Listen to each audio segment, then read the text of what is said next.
لا حول ولا قوة إلا بالله العلي العظيم. أعوذ بالله من الشيطان اللعين الرجيم. بسم الله الرحمن الرحيم. الحمد لله رب العالمين والصلاة والسلام على أشرف الأنبياء والمرسلين سيدنا ونبينا وشفيع ذنوبنا مولانا أبي القاسم محمد.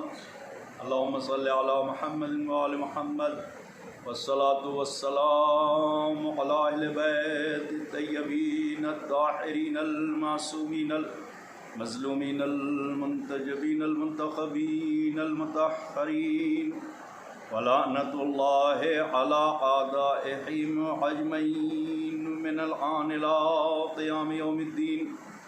أما بعد فقد قال سبحانه تبارك وتعالى وقوله الحق. بسم الله الرحمن الرحيم. إن أكرمكم عند الله أتقاكم. عزیزان گرامی قدر، ناظرین، مومنین اور مومنات، السلام علیکم. کیونکہ آج شب جمعہ ہے، ماہ مبارک شوال کی پہلی شب جمعہ ہے، جسے ہم نوچندی جمعرات بھی کہتے ہیں.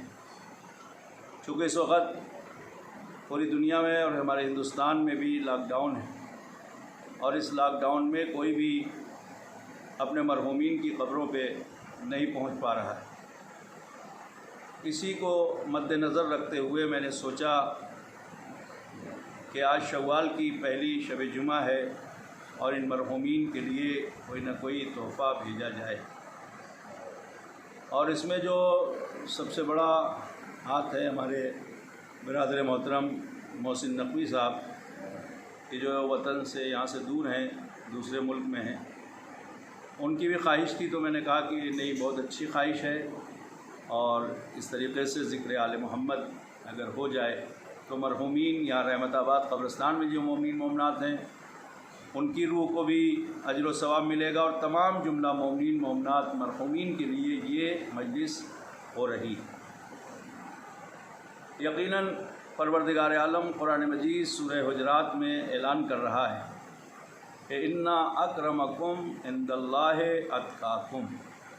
اعلان قدرت ہے کہ دیکھو، اللہ کے نزدیک جو سب سے زیادہ صاحب مرتبہ، صاحب عظمت، صاحب بلند و بالا اگر لوگوں میں سے کوئی ہے تو وہ ہے متقی، پرہیزگار. متقی وہ ہے جو خوف الہی دل میں رکھتا ہے. پرہیزگار وہ ہے کہ جو گناہوں سے اپنے آپ کو بچاتا ہے، اس لیے کہ اللہ اس سے راضی نہیں. خدا اور رسول اور اہل بیت کی خوشنودی کے لیے یہ انسان جو اپنے آپ کو گناہوں سے محفوظ رکھتا ہے، اسی کا نام تقویٰ ہے. اصل تقویٰ اسی کو کہتے ہیں کہ انسان اپنے کو گناہوں سے بچائے. اگر کوئی گناہ اس سے سرزد ہو جائے تو پھر اسے چاہیے کہ وہ توبہ استغفار کرے، اور یہ توبہ استغفار اگر وہ کرتا ہے تو یقیناً پروردگار اس سے راضی ہو جاتا ہے، اور اسی کا نام توبۃ نصوحہ ہے. اس لیے کہ خدا یہ نہیں چاہتا کہ اس کا بندہ شیطان کے وسوسے میں آ کے اگر کوئی فریب، کوئی گناہ، کوئی غلطی، کوئی غفلت اس سے ہو جائے، تو اللہ نے ہمارے لیے توبہ کا راستہ کھولا ہے، دروازہ کھولا ہے، تاکہ انسان اس توبہ کی تلافی کر سکے، معافی مانگ سکے. اور آپ دیکھیں، میں ایک جملہ کہا کرتا ہوں کہ پروردگار کتنا کریم ہے اور رحیم ہے کہ وہ بہانے تلاش کرتا ہے، وہ کہیں نہ کہیں سے ذریعہ بناتا ہے، وسیلہ بناتا ہے کہ بندہ میرا اپنے گناہوں سے معافی مانگے. انسانوں میں، بندوں میں اور اللہ میں یہی فرق ہے. توجہ فرمائیں، خدا بہانہ تلاش کرتا ہے ہمیں معاف کرنے کے لیے، اور بندے بہانہ تلاش کرتے ہیں ہمیں ذلیل و رسوا کرنے. یہ فرق ہے. اور فرمائیں، میرے سامنے 2-3 مومنین بیٹھے ہیں، چونکہ لاک ڈاؤن ہے اس لیے کوئی آ نہیں سکتا، تو آپ توجہ کریں، اور تمام ناظرین جو مجھے سنیں گے وہ بھی غور کریں میری بات. کہ خدا اتنا کریم ہے، اتنا رحیم ہے، اتنا غفور ہے کہ وہ بہانے تلاش کرتا ہے۔ وہ تو کہتا ہے لا تقنطوا من رحمت اللہ، دیکھو میری رحمت سے مایوس نہ ہونا۔ وہ کہتا ہے ان اللہ یغفر الذنوب جميعا، دیکھو اگر تم سے گناہ زیادہ سے زیادہ بھی ہو جائے تو میری بارگاہ میں توبہ کر لیں۔ اس لیے اس نے اپنا ایک نام غفور رکھا ہے، یعنی بخشنے والا، معاف کرنے والا۔ جہاں رحیم ہے، جہاں کریم ہے، جہاں لطیف ہے، جہاں خبیر ہے، جہاں اول ہے، جہاں آخر ہے، جہاں باسط ہے، وہ جو جہاں ستار العیوب ہے وہیں وہ غفور بھی ہے، یعنی وہ گناہوں کو بخشنے والا ہے، وہ غلطیوں کو معاف کرنے والا ہے۔ یہ کون ہے؟ یہ پروردگار عالم۔ ہمیں چاہیے کہ ہم پروردگار عالم کے اسماء حسنہ کو پڑھیں، اس کا ثواب بھی بہت ہے۔ میں ایک بات بھی کہتا چلوں، اپنے تمام سننے والوں تک پہنچا دوں، اور خدا اس کے ذریعے سے رحمت آباد، آرام باغ قبرستان اور تمام جملہ مومنین مومنات جو اس دنیا سے رخصت ہو چکے ہیں، ہم سب کے مرحومین کی خدا مغفرت کرے، ان کے درجات کو بلند کرے۔ اس لیے کہ یہ نوچندی ماہ مبارک شوال کی پہلی نوچندی ہے، بڑی فضیلت رکھتی ہے، اور کہتے ہیں کہ شب جمعہ یہ جو ہے دعا کی مستجاب ہونے کے لیے، یعنی استجابت دعا کے لیے شب جمعہ ہے، توبہ استغفار کے لیے شب جمعہ ہے، گناہوں سے معافی کے لیے شب جمعہ ہے، بالخصوص مرحومین کے لیے تحفے اور تحائف کے لیے شب جمعہ ہے۔ اگر اس میں کوئی مومن اپنے مرحومین کو 1 روپے، 1 دانے خرما بھی اگر صدقہ خیرات ہدیہ کرتا ہے تو اس کا اجر بہت زیادہ ہے۔ ابھی ماہ مبارک رمضان گزرا، الحمدللہ لوگوں نے عبادتیں کی ہے، اپنے گھروں میں لوگ تھے مگر عبادتیں کی۔ یہ عبادتوں کا صلہ یقیناً ان کے مرحومین کو ملے گا اور انہیں ملے گا۔ میں تمام لوگوں کے لیے دعا کروں گا کہ خدا اس موذی بیماری سے پوری دنیا میں جہاں کہیں بھی انسان، مسلمان، اہل بیت کے چاہنے والے، امام حسین کے عزادار و ماتمدار ہیں، خدا محفوظ رکھے ہم سب کو انشاءاللہ۔ اب غور کریں، یہ ایک بہت بڑی بات ہے کہ خدا نے ہمیں موقع دیا ہے۔ دیکھیں میں ایک جملہ کہا کرتا ہوں، ہم نے انبیاء کے واقعات پڑھے ہیں، قصص الانبیاء میں ہمیں یہ ملتا ہے کہ اللہ جب ناراض ہوتا تھا بندوں سے تو رات کے وقت عذاب آ جاتا تھا، سوتے سوتے پوری قریہ، پورا گاؤں ختم ہو جاتا تھا، یعنی موقع نہیں ملتا تھا توبہ استغفار کا۔ لیکن یہ امت محمد مصطفیٰ کے لیے اعجاز ہے، بہت بڑا شرف ہے ہمارے لیے کہ اللہ نے ہمیں یہ موقع دیا ہے۔ اس نے ہمیں رات کی تاریکی میں عذاب نہیں نازل کیا، بلکہ کہا کہ دیکھو ماحول ہے، اس وقت خوف ہے، ہراس ہے، انسان ڈرا ہوا ہے، موت ہر ایک کے سامنے نظر آ رہی ہے، مگر ہمارے پاس موقع ہے۔ یہ موقع بھی ہم غنیمت سمجھیں۔ اگر ہم نے رمضان میں توبہ استغفار نہیں کی تو آج شب جمعہ ہے، شوال کی پہلی، ہمیں چاہیے کہ آج ہم کم سے کم توبہ استغفار کریں، آج ہم اپنے مرحومین کو کچھ نہ کچھ تحفہ ضرور بھیجیں، ایک سورہ فاتحہ ہی پڑھ کر ہم اپنے مرحومین کو بخشیں، اور فرمایا کل مومنین اور مومنات کو بخشیں۔ یہ ایک بہت بڑا شرف ہے ہمارے لیے کہ اللہ نے ہمیں پھر بھی موقع دیا ہے، اور فرمایا یقیناً عزیزوں ہمیں چاہیے کہ ہم اس کا فائدہ حاصل کریں، یہ غنیمت ہے ہمارے لیے۔ ان اللہ اکرمکم عند اللہ اتقاکم، خدا کہتا ہے میرے نزدیک سب سے زیادہ مکرم، سب سے زیادہ معظم، سب سے زیادہ بعظمت وہ ہے جو تقوی اختیار کرے۔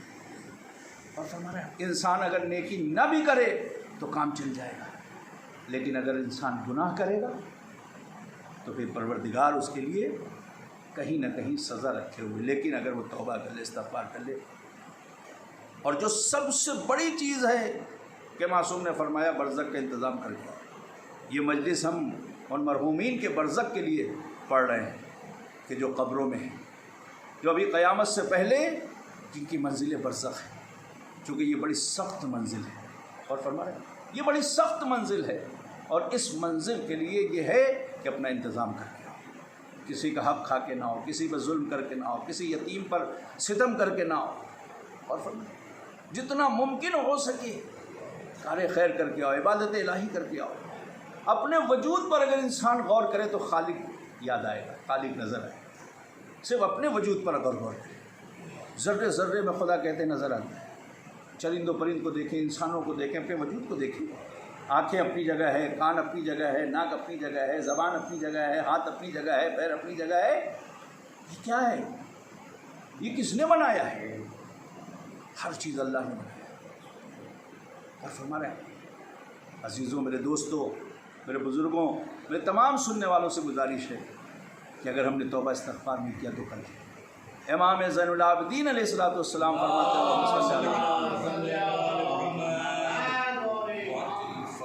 فرماتے ہیں کہ اگر کسی نے ماہ مبارک رمضان میں توبہ نہیں کی ہے تو پھر اسے چاہیے کہ وہ پورے سال توبہ استغفار کرے، اس لیے کہ رمضان میں توبہ قبول ہوتی ہے، اس لیے کہ رمضان میں مومن جو ہے کیا ہوتا ہے، اللہ کا مہمان ہے، اور کوئی میزبان ایسا ہمیں نظر نہیں آیا کہ جو اپنے دروازے پر کسی کو بلائے اور پھر اس کے گناہوں کو گنوائے۔ امام فرماتے ہیں کوئی ایسا ہے کہ جو مہمان کو دعوت دے اور اس کے گناہوں کو گنوائے؟ نہیں، بلکہ وہ جب آتا ہے تو اسے گلے لگا کے اس کے گناہوں کو معاف کر دیتا ہے، اس کی غلطیوں کو بھول جاتا ہے۔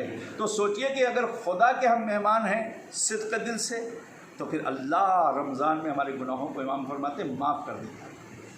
میرے دوستو عزیزو، بس زیادہ وقت نہیں لوں گا، اس لیے کہ بہرحال شب جمعہ ہے اور آپ سب بھی الحمدللہ اس شب جمعہ میں زیادہ سے زیادہ عبادت کریں، اور میری کوشش یہی ہوتی ہے کہ لوگوں تک پہنچے، اور اس مرحومین کو جو ہر شب جمعہ میں نے رمضان میں بھی الحمدللہ کوئی نہیں تھا تب بھی تنہائی میں بھی ان کو اس سال میں نے کیا ہے اور آج بھی میں کر رہا ہوں، اور خدا ان لوگوں کو صحت و سلامتی عنایت کرے جو ہمیں سن رہے ہیں دیکھ رہے ہیں، اور جو ہمیں نہیں سن رہے ہیں دیکھ رہے ہیں مومنین و مومنات، انہیں بھی اللہ صحت و سلامتی دے، اور بالخصوص ہمارے محسن نقوی صاحب کو اور ان کے تمام اہل خانہ کو پروردگار ہر آفت و بلا سے محفوظ رکھے، ان کے والدین کی مغفرت کرے، آپ سب کے والدین کی مغفرت کرے۔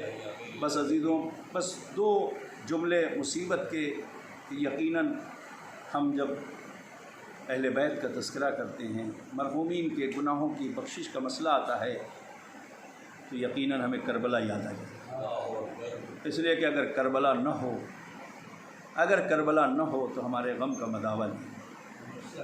میں تو ایک جملہ کہا کرتا ہوں، اور میرے لیے شاید یہ جملہ بہت بڑا ہے، کہ وہ حسین جو صبح سے لے کر عصر عاشور تک لاشیں پر لاشیں اٹھاتے رہے، جب اسی حسین کی باری آئی ہے اور وہ شمر کے کند خنجر کے تلے آئے ہیں، تو اب حسین کا کوئی لاشا اٹھانے والا نہیں، اب حسین تنہا ہے اور ان کے لاش پر گھوڑے دوڑا دیے گئے ہیں، اب حسین تنہا ہے، بہنیں دیکھ رہی ہیں لاش پر گھوڑے دوڑ رہے ہیں، بیٹیوں کے وخساروں پہ تماچے لگے ہوئے ہیں، سروں سے چادریں چھن چکی ہے، خیموں میں آگ لگ چکی ہے، عابد بیمار کے ہاتھوں میں ہتھکڑیاں، پیروں میں بیڑیاں، گلے میں توکے خاردار ہے، لیکن زینب کیا کرے کہ بھائی کو بچا نہ سکی، بلکہ مدینے کا رخ کر کے آواز دی، اے نانا رسول خدا، آپ کا نواسا، آپ کی آگوش کا پروردہ حسین، اس کے لاش پر گھوڑے دوڑ رہے ہیں۔ سیعلم الذین ظلموا ای منقلب ینقلبون، انا للہ و انا الیہ راجعون۔ پروردگارہ تمام مرحومین کی مغفرت فرما، ان کے درجات کو بلند فرما، پروردگارہ ہم سب کے گناہ کبیرہ و صغیرہ کو معاف فرما، ہم سب کے والدین کے گناہ کبیرہ و صغیرہ کو معاف فرما، پروردگارہ تمام مسلمان انسان اور تمام تر اہل بیت کے چاہنے والوں کی حفاظت فرما، پروردگار ہم سب کو حج بیت اللہ میں معصومین کی زیارت نصیب فرما۔ میرے معبود شب جمعہ ہے، ہمارے امام کا جلد سے جلد ظہور فرما، ہم سب کو ان کے آوان و انصار میں شمار فرما۔ آپ سب سے گزارش ہے ایک بار سورہ ہم 3 مرتبہ سورہ توحید کی تلاوت کر کے رحمت آباد قبرستان کے تمام مرحومین، آرام باغ قبرستان کے تمام مرحومین مومنین مومنات اور کل مومنین و مومنات کے ساتھ اپنے اپنے مرحومین کی روح کو ایصال کرتے ہیں۔ بسم اللہ۔